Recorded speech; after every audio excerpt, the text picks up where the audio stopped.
Hello and welcome back to Pick Up the Pieces. Thanks for joining me again in the Pickup Kitchen. Today we're going to make some refrigerator dill pickles. This has very quickly become one of our favorite recipes this summer. The kids cannot get enough of these pickles. As fast as we are making them, they are eating them up.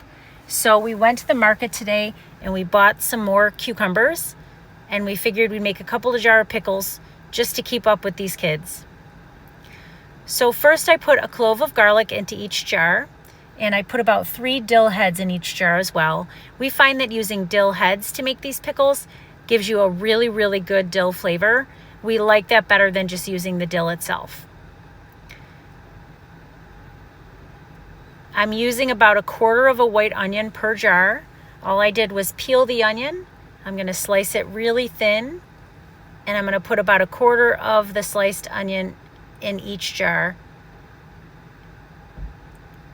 You'll see in a moment that I just kind of threw all of the onion in the jar at one time, but later on I found that the jars were filling up very quickly with the cucumbers, but the onions were kind of getting in the way. So if you want to alternate layers of your cucumbers with your onion, you can do that, and it may fit into the jar a little bit better. I ended up removing some of the onion, kind of shaking it around a little bit, and then putting it back in, and it worked out just fine. But to avoid that, you can just layer alternating layers of your cucumber and your onion, and it'll be perfect. So I just took the end off of each cucumber, and then I sliced each one into about 1/4 inch rounds. You could certainly do this with spears. If you wanted to, you could leave the pickles whole, but because they're refrigerator pickles, we find that cutting them in this coin shape gets the pickles ready quickly, and also they pickle more evenly. Now I'm really cramming lots of cucumber slices into each jar.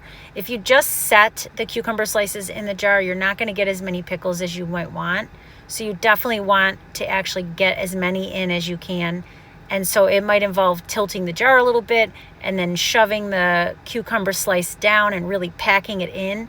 That's the best thing to do with refrigerator pickles, or even with water bath canned pickles, because you want a ton of your veggies in each jar. If you don't have a lot of vegetables in the jar, what's going to happen when you add the brine is that your cucumbers and other veggies will sort of float to the surface, and then you'll have a lot of liquid sort of at the bottom of the jar and not a lot of actual pickles. So to maximize the amount of pickles that you get, you just really want to cram your jars really full like I'm doing here.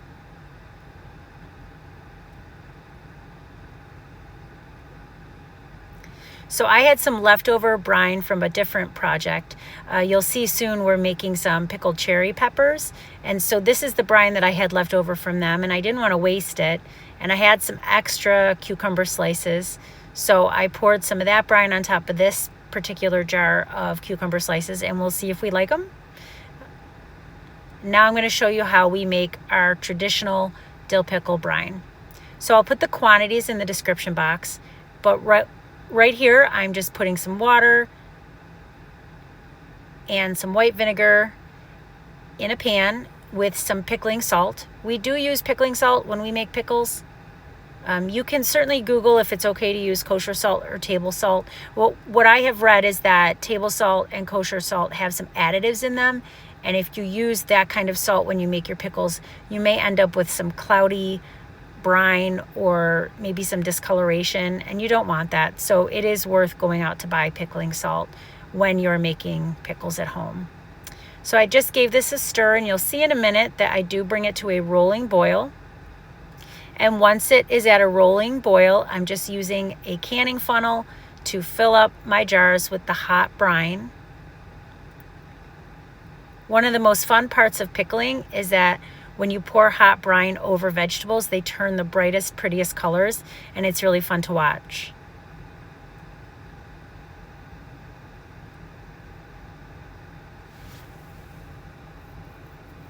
We ended up with a whole bunch of extra brine when we made this recipe, and rather than waste it, we just put it in a clean jar and we've left it on the counter.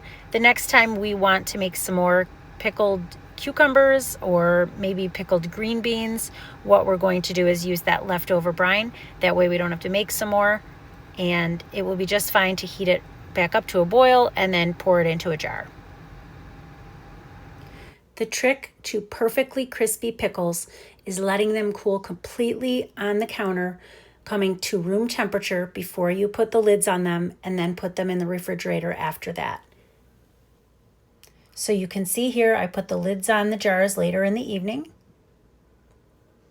and they are now in the fridge waiting for us to eat them up. Thanks for watching.